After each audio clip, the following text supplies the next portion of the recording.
Hello everyone. Welcome to Augment Tech. We empower engineers for better career opportunities. Today, in this session, we will learn about calibration of UT. So, let's start. After the end of this tutorial, you would be able to understand calibration and reference blocks, understand selection of test blocks, understand IIW6 block, understand DIN 54122 V2 block, understand area amplitude block, and understand distance amplitude block. Let's start with calibration and reference blocks.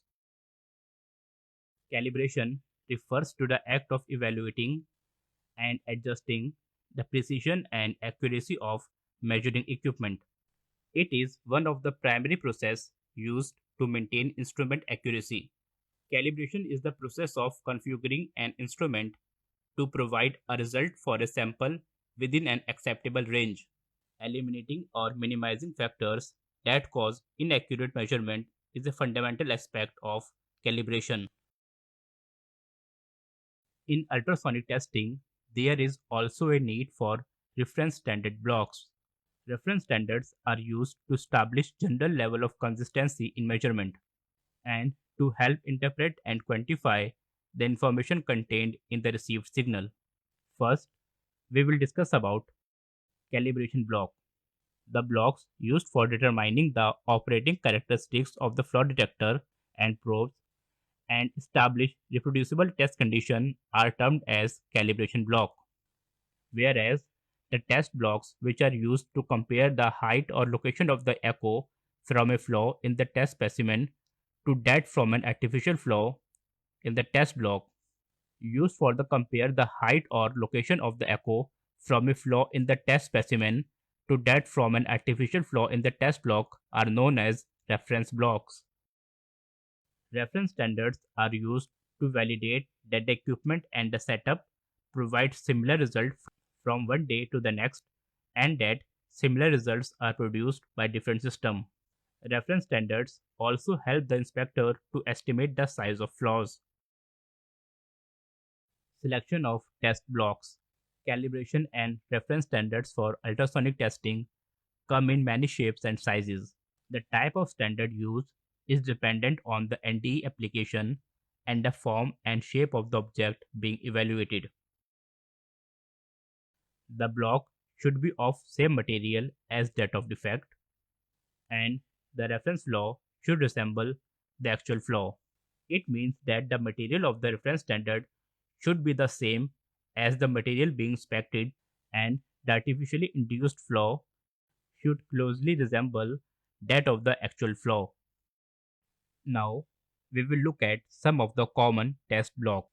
First one is IIW V6 calibration block. IIW stands for International Institute of Welding. IIW type blocks are used to calibrate instruments for both angle beam and normal incident inspections.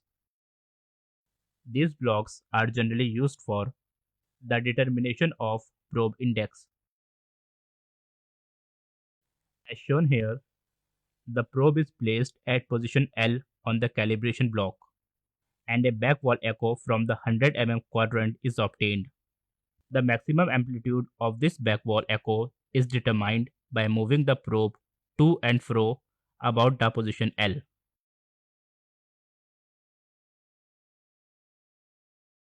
When the maximum amplitude is found, then the point on the probe, which corresponds to the point 0 on the block, is the probe index. They are also used for the determination of probe angle.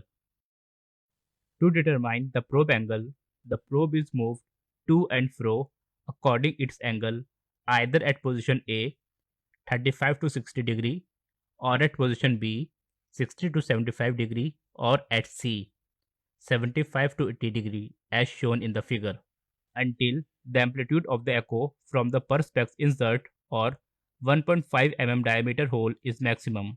The angle of the probe is the one at which the index of the probe meets the angle scale on the block when the echo amplitude is maximum. It is also used for checking the performance characteristics such as time-based linearity. A longitudinal wave probe placed on the block produces several backwall echoes, usually 5 or 6.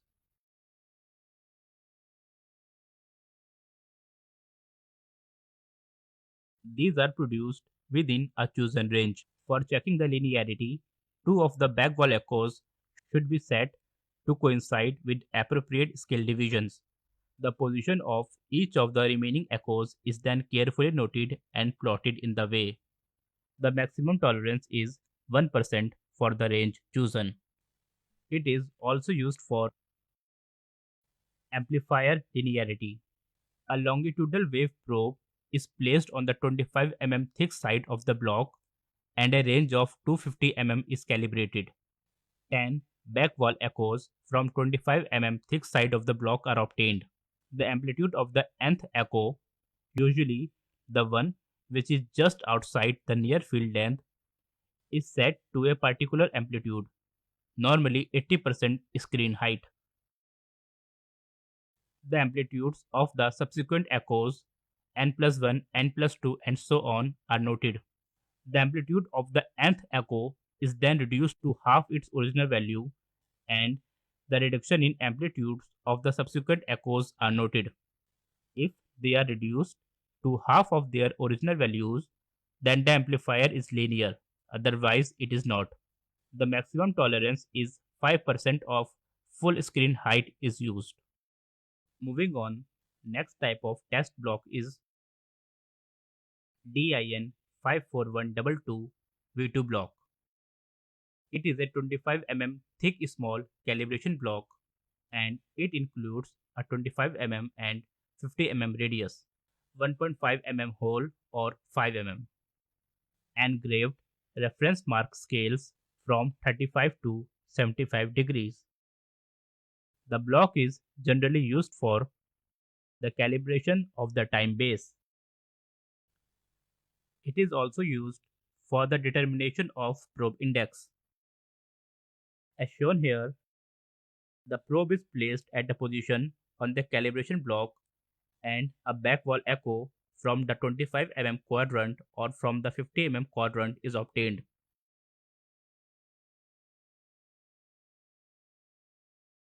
The maximum amplitude of this backwall echo is determined by moving the probe to and fro about this position.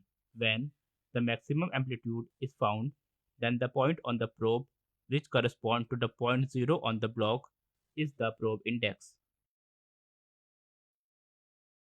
This block is also used for the determination of probe angle. To determine the probe angle, the probe is moved to and fro according its angle until the amplitude of the echo from the 5 mm diameter hole is maximum. The angle of the probe is the one at which the index of the probe meets the angle scale in the block when the echo amplitude is maximum. Next type of test block are area amplitude block. These blocks are used to determine the relationship between flaw size and signal amplitude by comparing signal responses for the different sized hole. Area amplitude blocks provide artificial flaws of different sizes at the same depth. Generally, 8 blocks made from the same 2-inch diameter round stock, each 3 inches in height, constitute a set of area amplitude blocks. The block must have the same acoustic properties as the test material. It should be noted that the block material must have the same acoustic properties as the test piece material. Moving on, last type of test block which we are going to study are distance amplitude block. These are flat bottom hole blocks used to determine relationship between metal travel distance and signal amplitude. All blocks have the same size flat bottom hole and varying MTD, which is metal travel distance. Distance amplitude blocks provide artificial flaws of a given size at various depths. Alright, that was all about calibration and reference blocks, selection of test blocks, IIW 6 block, DIN 54122 V2 block, area amplitude block, and distance amplitude block. Hope you enjoyed the session. See you again in the next one.